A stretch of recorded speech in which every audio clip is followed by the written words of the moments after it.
I was neck deep in Oblivion when I began to notice a lot of you wanted to see me cover the first 2 expansions for Morrowind, Tribunal and Bloodmoon. I am pleased to say that I took that feedback and made this video. Now, since I did actually cover pretty much all I wanted to with the gameplay in Morrowind's video, I don't have too much to go over here in this video, so this one will be slightly different.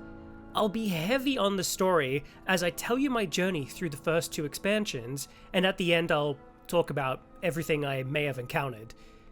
I also don't have an interesting story to tie into these expansions to start off the video like I did with the other videos I made. I'm sorry, I hope you'll forgive me. Actually, I do have a story. I actually have already recorded this part, and then I realized I didn't have my microphone turned on, so I was just talking to myself the entire time. There you go. I hope that was an interesting story. You'll have to let me know. Anyway, let's start the show. And also, as always, this video will contain massive spoilers for the stories of Tribunal and Morrowind. And I'll also be leaving a few things out for the sake of storytelling, so you've been warned.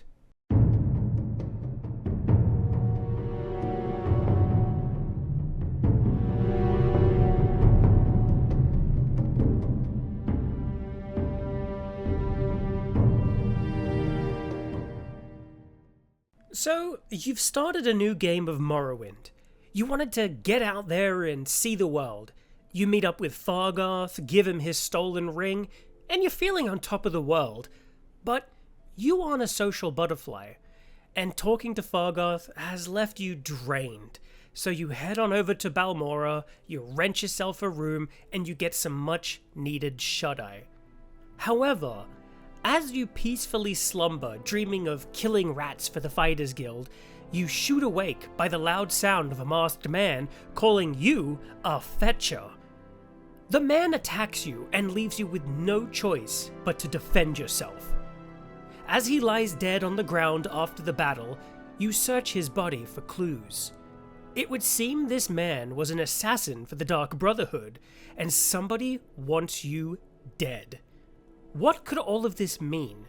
Who would want you dead? Why would somebody want you dead? Well, this is the beginning of the first expansion, Tribunal. With the knowledge that somebody wants us dead, and the fact that we've just been attacked, we seek out a guard and let him know what transpired. The guard wants nothing to do with us because they fear the Dark Brotherhood, a shadowy organization of assassins, and if they've been hired, then it's pretty serious.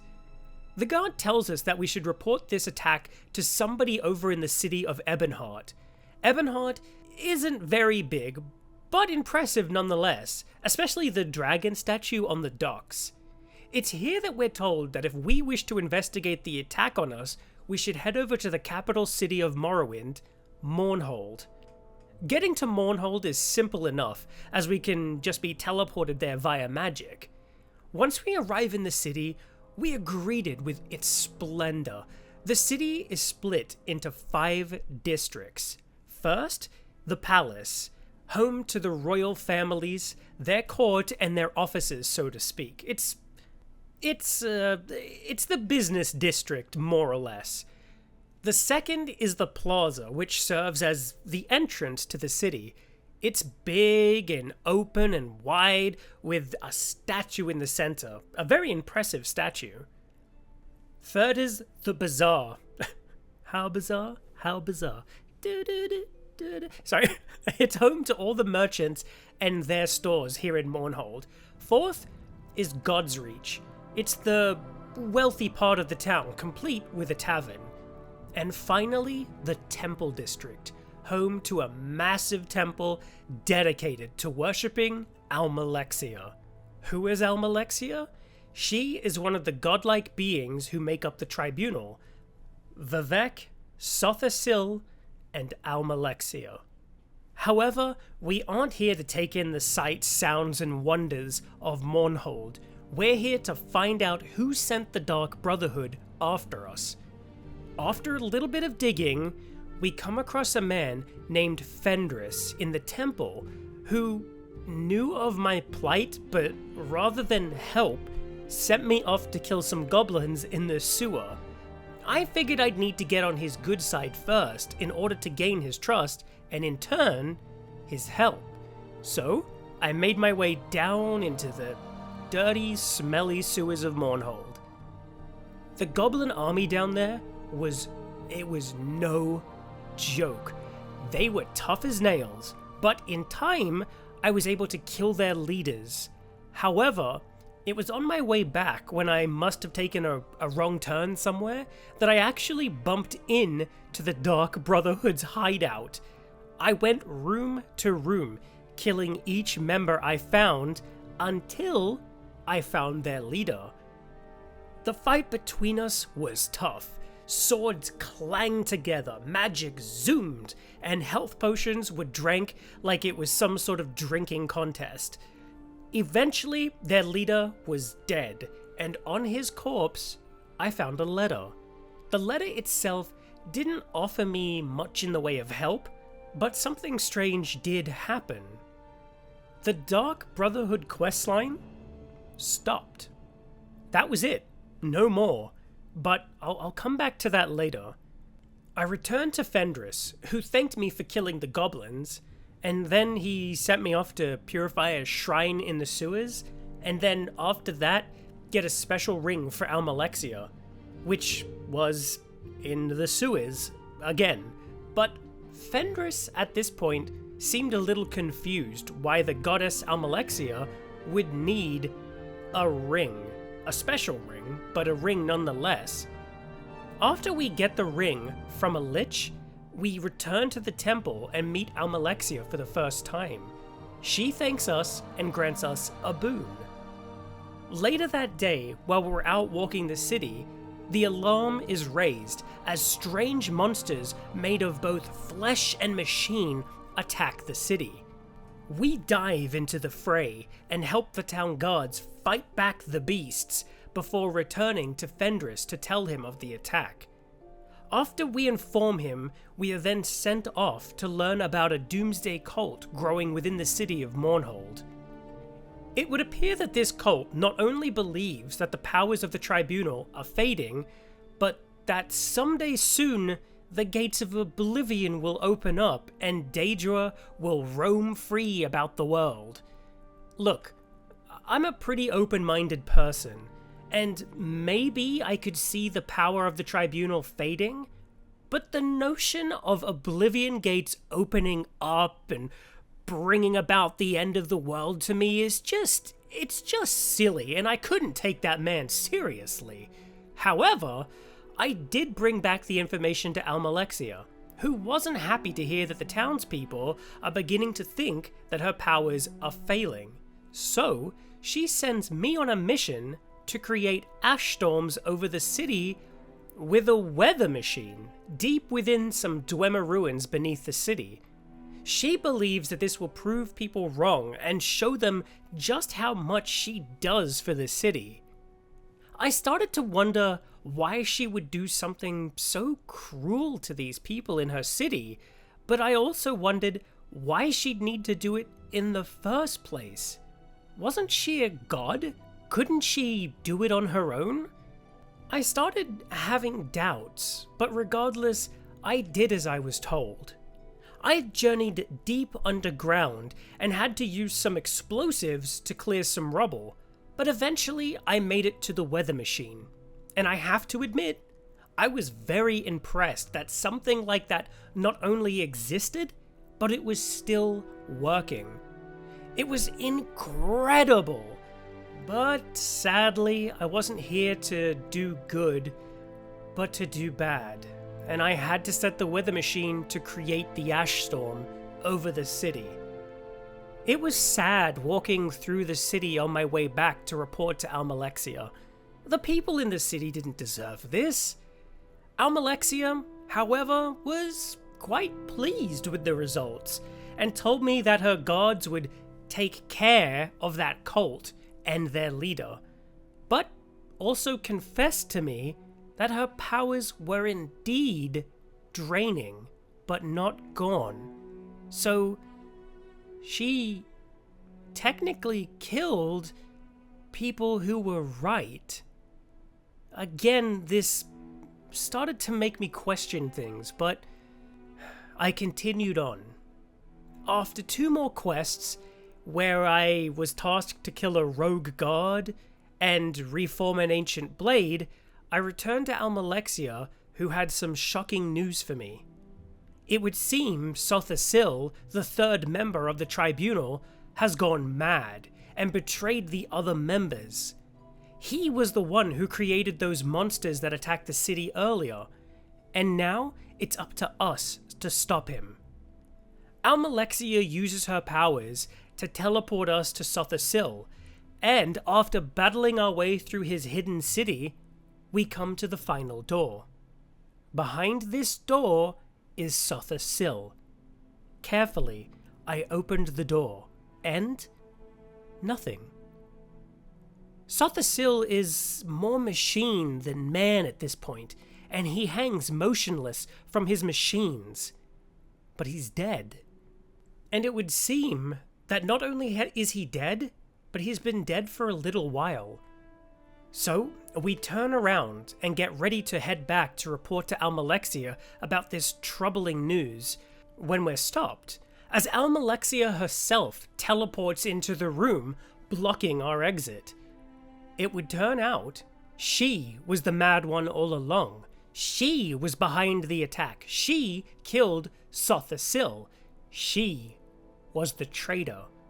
It would seem that the fact that her powers were waning caused her to go mad, and now she wants us dead. We are left with no choice but to kill Almalexia and stop this insanity at once. And let me tell you, she doesn't go down without one hell of a fight. This fight was by far the hardest fight I ever had in Morrowind. Her speed, weapons, and magic make her a powerful foe, and even though she is a goddess with immense power, she bleeds. And if she bleeds, we can kill her. And kill her we do. And with her death, Azura herself congratulates us on a job well done. Happy ending, Ashstorm sky turns blue. The end. Mama, what a story. I gotta admit, I actually really loved the story. The slow burn and the hints of something going on behind the scenes was just awesome. What wasn't awesome was pretty much everything else. Now, before you go typing anything, I didn't say I hated it. I just said it wasn't all that good. The story and the lore was great, and heck, there's even another story branching on its own, kind of like its own like little, you could do jobs for like the king of Mournhold. That's pretty good, and it's completely optional to do, but that's just it. The story and the lore is great, but the gameplay wasn't. And now I need to talk about that. So, as I said, the story was good, but even a good story can't hold up lackluster gameplay. Being able to travel to a new city it was fantastic. I got to see more of Morrowind, more people to talk with, weapons to try out, and more armor to wear. It was all good stuff. But when you realize that those 5 districts is all you're going to see, you start to feel a little bit bummed out. You aren't ever going to technically leave that city. In fact, you cannot leave the city, which sucks. And you know what else sucks? Some of those quests. Now, I did say the story was good, and I did mean it, but you'll be going down into the sewers to kill goblins for like an hour, and then you'll be told to go back to those same sewers and do something else. And then you'll be back down there again, and again. But don't worry, you'll get to go to Dwemer Ruins to mix it up a bit. But then you'll go back again. And again, and it's just the sewers all over again, and then you'll be going back to the sewers and the ruins and so on and so forth. I actually got so annoyed with going to the sewers and going to the Dwemer Ruins that I actually started running past all the enemies just to backtrack or get to where I was going quicker. And that sucks. I just wasn't a fan of it. Another thing is that Tribunal is sort of endgame content. It expects you to have more or less finished the mainline story, because not only are the enemies stronger, but it even spoils some of the mainline quest of Morrowind. Look, at the end of the day, I know that isn't too much for people to worry about, but something I didn't bring up in my initial Morrowind review was that I actually did do some of this expansion in my original run. At the beginning of this story, I mentioned starting out fresh-faced in a new game of Morrowind. That was actually a true story. I really was doing quests at the beginning of the game, as you do. I had to sleep, and when I did, I got attacked by a member of the Dark Brotherhood. It took all I had to kill him, but when I did kill him, I got a quest update. So I followed that quest. I spoke with the guard, I was sent to Ebonheart, and then on over to Mournhold, where I got the quest to kill the goblins in the sewers, and, well, I got my ass handed to me on a silver platter. I've played enough games in my life to know I wasn't meant to be there yet doing that thing yet. But if I had been just a few levels higher, I might have actually been able to fight them and progress far enough that I would have seen the spoiler for the mainline story. I do think Bethesda should have put some sort of lock on Tribunal to prevent that from happening.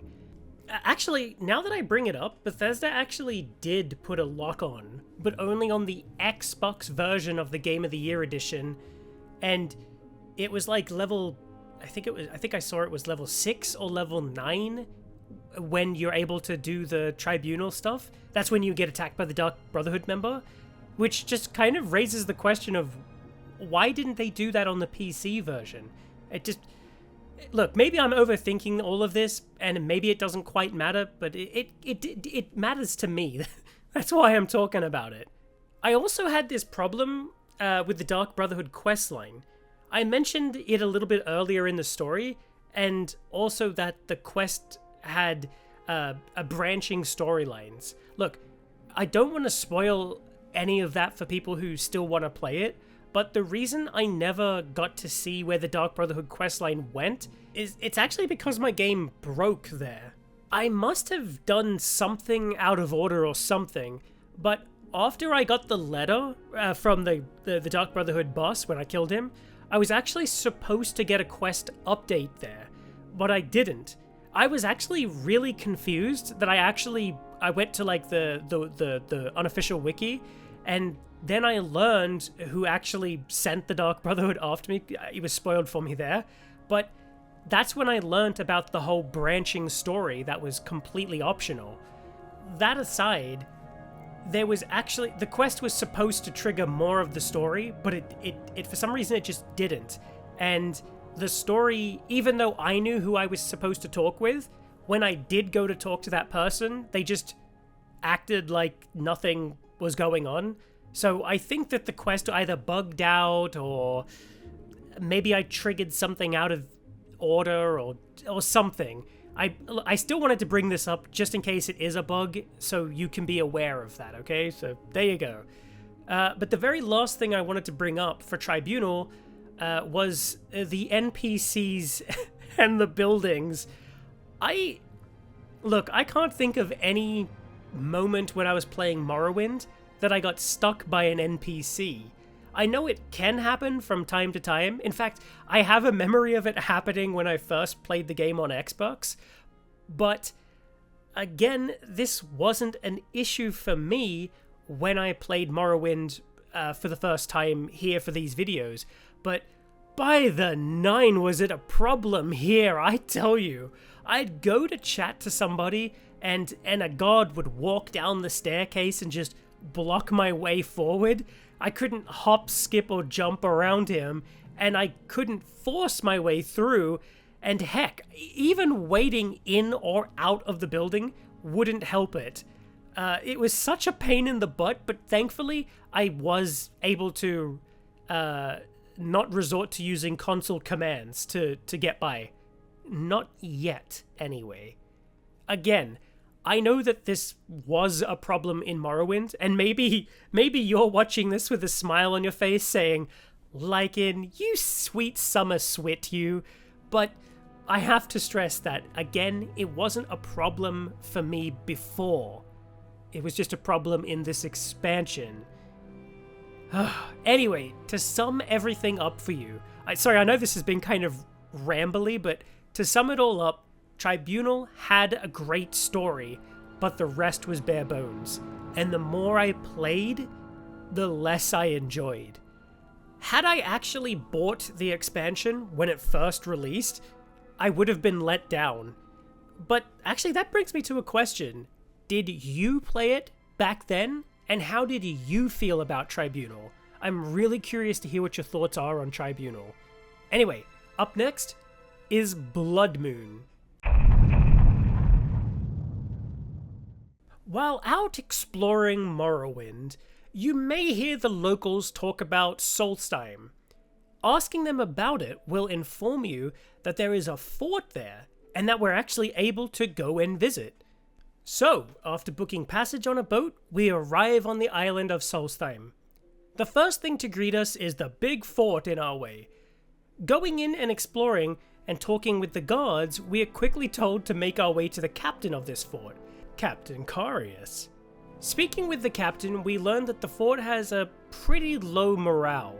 He asks us to figure out why this is the case, and after talking with some of the guards who are so thirsty that they don't even want to talk to you other than to complain how thirsty they are, it seems that the fort is what's called a dry fort. What is a dry fort, you may ask? Well, that means that there is a complete ban on any and all alcoholic beverages. And it would seem that the guards point their finger squarely at the captain, who they blame for actually putting this rule into place.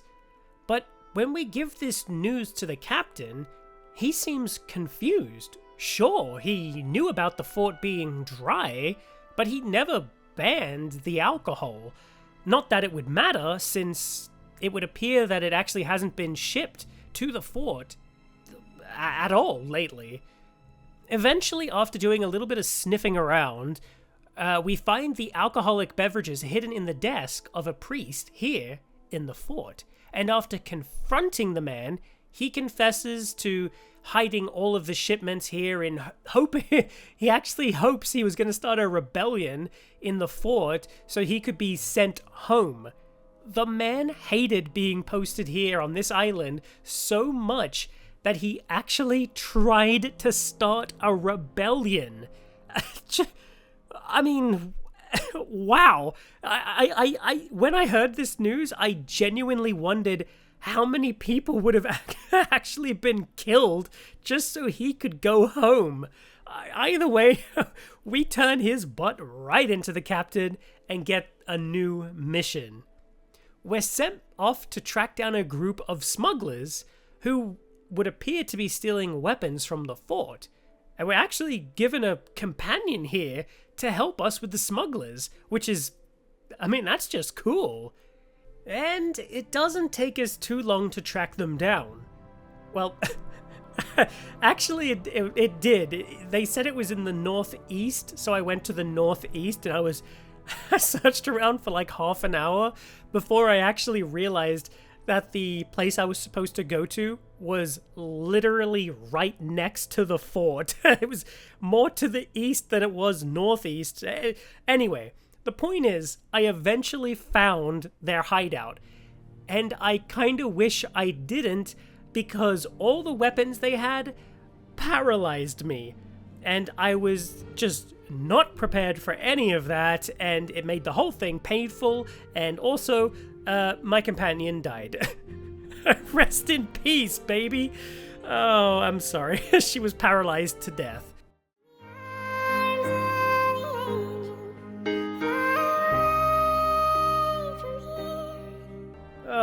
Anyway, after killing all of the smugglers, I head back to the fort, but something's wrong.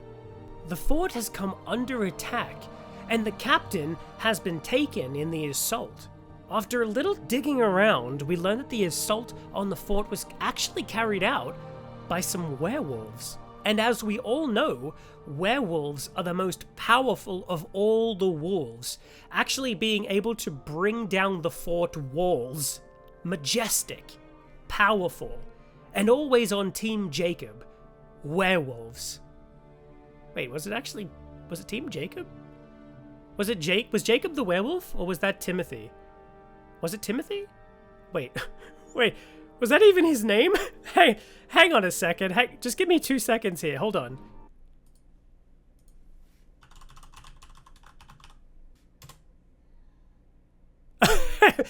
It was Edward. It was Sorry, who the hell is Timothy? Was it? Okay, never mind. It was... Why the hell did I think Timothy? Whatever. Who can... Team Timothy all the way. Team Timothy. Oh, God. Anyway, with the captain gone and the fort having just survived an assault by werewolves, we're told to go north to the Skull Village. Who are the Skull? Well, they're a local tribe of Nords that live on the island of Solstheim. I'm gonna screw that up every time, I apologize.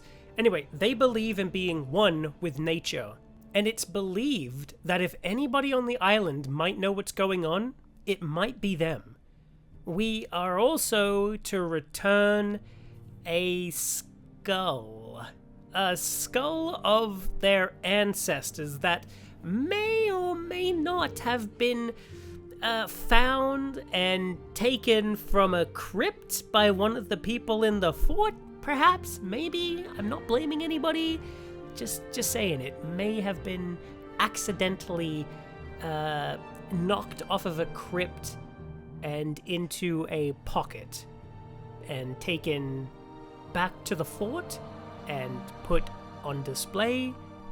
I'm just saying, it may or may not have happened. Anyway, once we arrive in the Skull Village on the other side of the island, we speak with their leader, Thorsten. He thanks us for returning the skull and explains that it wasn't them who attacked the fort, if the Imperials thought that, but it was in fact the werewolves, as we suspected. It's at this point that we need to earn the trust of the skull and restore the power they lost because of the skull that was taken. And we're also the ones who are to more or less, we're also more or less forced into atoning for the sins of the Imperials who took that skull. That was a hell of a mouthful. Look, I'll skip most of this part, but the short version is that we need to travel across the island to do a ritual at 6 sacred stones. Water, earth, beast, sun, tree, and wind. Go planet. Go. I was getting Captain Planet vibes there for some reason. Anyway, once that's completed, we need to solve a crime in the tribe, and once we find the guilty person, we can choose to have them either exiled from the tribe or fed to wolves. I fed him to the wolves. Yes, yes. Eat and grow strong, my pretties.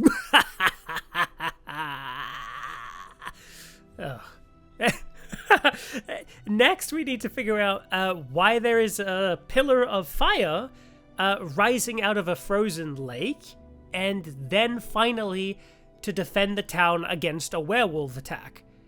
It's during this attack that the leader of the skull is taken, and we are infected with lycanthropy. Well, Sanus lupinus, but lycanthropy. And the game, at this point, takes a slight turn. You can cure yourself right here and right now, and if you do, you'll join the skull.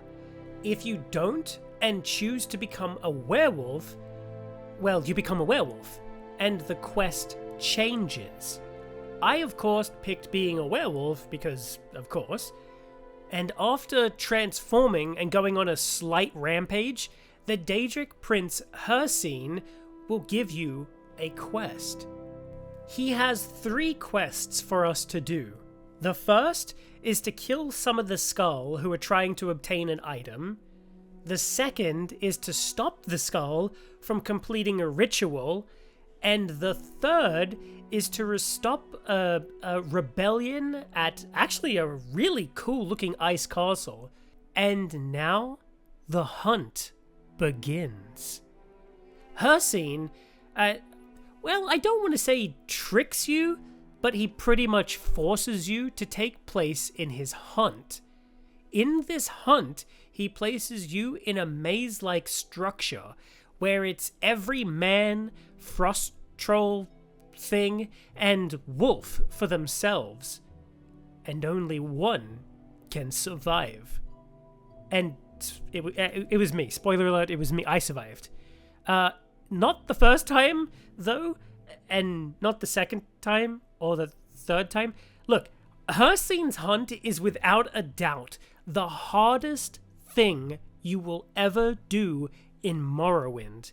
You will be fighting werewolves and powerful NPCs. It is no joke, and I hope you are prepared, because I sure wasn't, and I had to crawl through this thing, making sure to not take, like, any damage. It was hard, but it was really, really fun. Eventually, we make it to the end, having slaughtered our way here. Hircine admits he didn't expect us to make it, but our reward for making it is to fight him. And honestly, he was a joke. I actually think that the base werewolf was stronger than he was. But either way, I slayed him, well, at least an aspect of him, and escape. The end. And that, my friends, was Bloodmoon. And I gotta admit, I really enjoyed Bloodmoon as far more than I did Tribunal. There was also more story content in Bloodmoon than there was in Tribunal. Bloodmoon has, well, not only if you don't pick becoming a werewolf, do you get 3 other quests, but there's also a thing with the East Empire Company on the island. There's a whole quest line for those guys. I won't go into it, but I'm sure you just want to know one thing. Was the story good? Short version? Yes. Long version? Yes, yes, yes, yes, yes, it was. And now, with all of that out of the way, let's dive into the gameplay of Bloodmoon, shall we? Right off the bat, Bloodmoon has far more stuff than Tribunal did. It's got a bigger area to explore, more people to talk to, more quests to get, more items, and dungeon locations. And it just has more, which is always fantastic. But what's the catch? Well, the catch is that it might just be me who feels this way, but holy crap, is there a ridiculous amount of enemies on the island. Here's some footage. I mean, you could just see it. I couldn't take a few steps forward without attracting half of the wildlife on the island, as well as a few naked people. I mean, I just have that effect on people. This became such a problem for me that, like Tribunal, I ran past everything. I really began to notice this as a problem while doing the ritual quests for the skull, the ones with the pillars.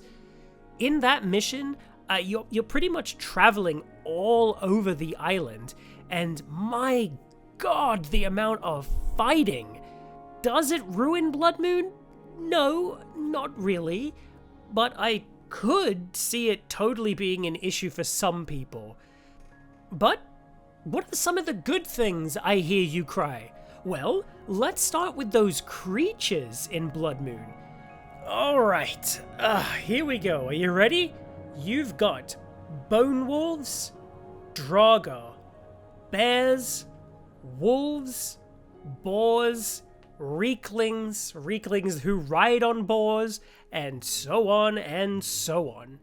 I really enjoyed what was on display here. And the side quests are pretty awesome as well, so you aren't lack of wanting there. But I think the biggest draw and the thing everybody is waiting for me to talk about is the werewolf. I was pretty jazzed about becoming a werewolf in Morrowind, and when it happened, it was pretty friggin' cool. I really liked the change to the first person view it made to make you feel more like a werewolf, or at least something else, a beast. It reminded me a little of a 1997 film, An American Werewolf in Paris. In that movie, we can see the POV of the werewolf, and he sees like some colors brighter, and I think he smells. I can't quite remember, but I know that there's a shot in that movie where we see the POV of the werewolf, and it looks like we are the monster.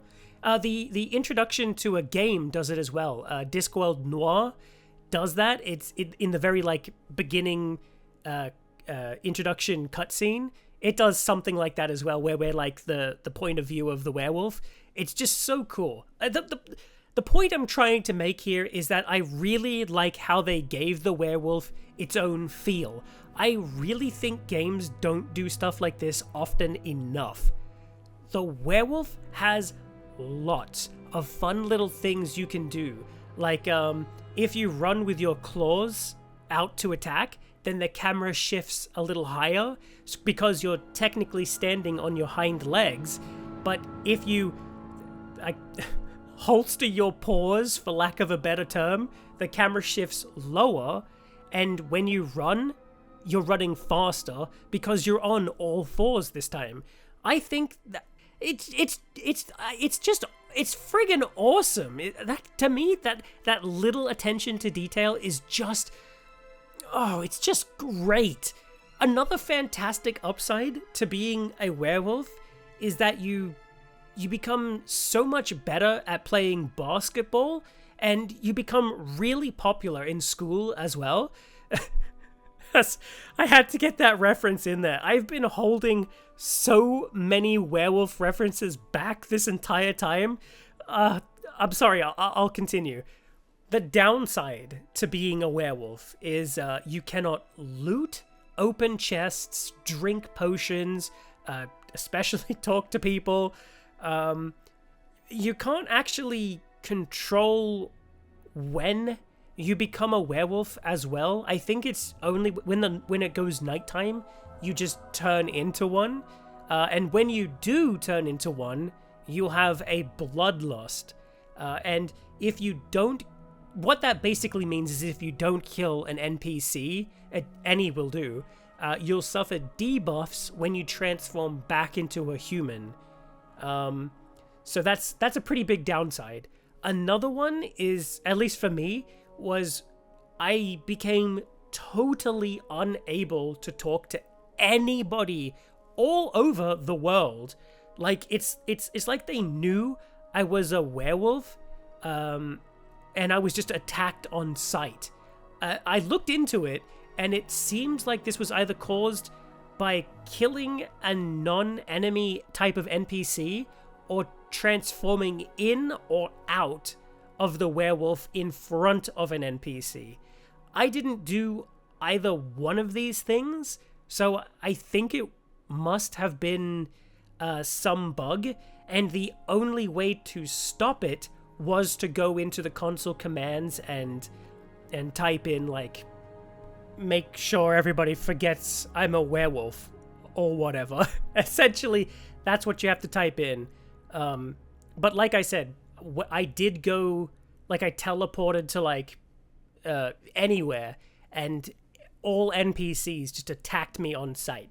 So technically, I was unable to continue the main story of Morrowind.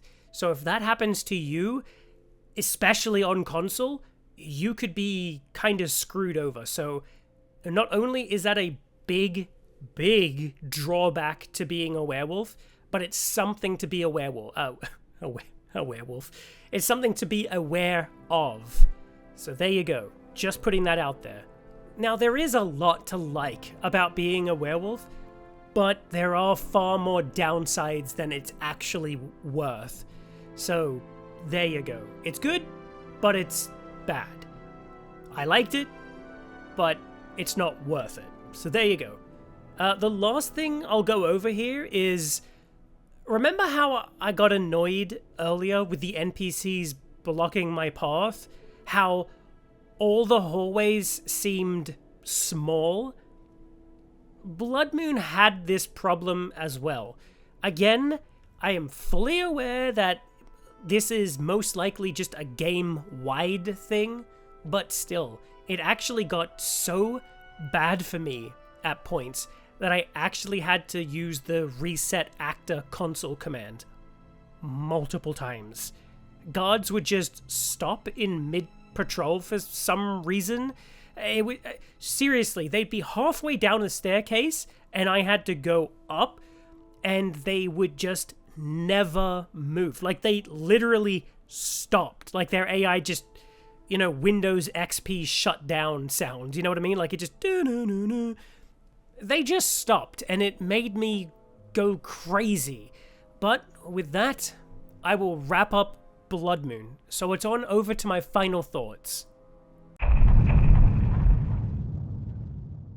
My opinions with the base game of Morrowind still hold true. Nothing's changed. Though I must say, with both expansions added on, you get so much more bang for your buck.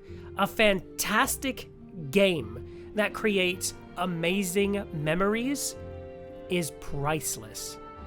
Bloodmoon is 100% worth your time to check out. Tribunal, on the other hand, has a good story and lore behind it, but it feels like a much more hollow experience overall. Now, I'm not gonna sit here and pretend Morrowind is just out there on store shelves right now or anything, but chances are, if you own Morrowind on PC through Steam or GOG, it is the Game of Year edition, and both packs are included. If you did pick it up at a full $60 price, I'll still say you got your money's worth, but I bet you got it much, much cheaper than that. Morrowind and its expansions are great. There's just no other way to slice it or dice it. Oh, a little side note for anybody who didn't pick up on the footage. I actually installed Open Morrowind, to replay these expansions. I didn't add anything in the way of cosmetic mods or anything. I just installed Open MW the way it was. And I actually have to say, it was pretty good, actually. It works straight out the box. I did have some slight screen tearing at first, and no matter what I tried to fix it, it just wouldn't work. I ended up finding other people with the same problem, and oddly enough, the only fix for it was to go into the game settings while the game was booted up, switch it from full screen into not full screen, so I guess windowed borderless, and then it would stop the screen tearing. So if you're having the problem, there you go. But anyway, that wraps it up for me, my friends. I've already finished Oblivion, and I am working on the script now, and I should have that out pretty soon, so thank you so much for being patient with me.